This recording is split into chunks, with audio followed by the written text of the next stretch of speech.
कराची में खाला और भांजा डाकुओं की गोलियों का निशाना बन गए। खाला जख्मी हुई और 12 साला भांजे ने जिंदगी हार दी। एसएसपी कुरंगी ने वाक़े का नोटिस लिया और मुल्जिमान की फौरी गिरफ्तारी के लिए टीम तश्कील दे दी। पुलिस के मुताबिक लांडी 89 के रिहायशी खाला भांजे इलाके में बिजली न होने के सबब घर के दरवाजे पर बैठे थे। अचानक एक मोटरसाइकिल तेजी से गली में दाखिल हुई, जिसके पीछे डाकू लगे थे। डाकुओं ने मोटरसाइकिल सवार शहरी को निशाना बनाने के लिए फायरिंग की। मोटरसाइकिल सवार नौजवान तो महफूज रहा, पर डाकुओं के आतिशी असलहे से निकलने वाली गोलियां खाला और भांजे को लगी। 2 डकैत आए थे वहाँ से पावर मार्केट से ना, इनके पीछे लगा हुआ था एक बंदा।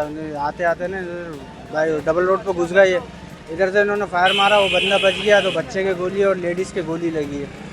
तो ये डकैत थे ये। तो बताया गया है कि डाकुओं की जानिब से चलाई जाने वाली एक गोली खाला की गर्दन पर लगी, जिससे वो जख्मी हुई, जबकि एक गोली जख्मी खातून के 12 साला भांजे अमीन के सर में लगी, जो जानलेवा साबित हुई। वाक़े की इत्तला पर एसएसपी कुरंगी तारिक नवाज खुद जायवकू पर पहुंचे, जिन्होंने जायवकू का मुआयना किया और मुताल्लिका अफसरान से ब्रीफिंग ली, जिसकी रोशनी में उन्होंने एक खुसूसी टीम तश्कील दी और उसे मुल्जिमान की फौरी गिरफ्तारी का हुक्म दे दिया। पुलिस टीम भी तश्कील दी है। क्राइम सीन मैंने खुद विजिट किया है। सीसीटीवी फुटेज हम कलेक्ट कर रहे हैं और बाकी टेक्निकल एविडेंस जो है उसमें हम क्लियर कर रहे हैं। जो स्नाइप प्रॉपर्टी है वो भी अभी हम इसको इन्वेस्टिगेट कर रहे हैं। तो हम श्योर इंशाल्लाह कि बहुत जल्द मुल्जिमान पकड़े जाएंगे और अपने कैफे किरदार तक पहुंचेंगे। पुलिस से पता चला है कि 12 साला बच्चे के कत्ल और उसकी खाला को जख्मी करने में मुलविस डाकुओं का सुराग लगा लिया गया है, जिनकी गिरफ्तारी के लिए पुलिस ने छापामार कार्रवाइयां शुरू कर दी हैं। अफसरान कहते हैं कि मुल्जिमान जल्द कानून के शिकंजे में होंगे। कैमरामैन इमरान गौरी के साथ नोमान रफीक, SNN कराची।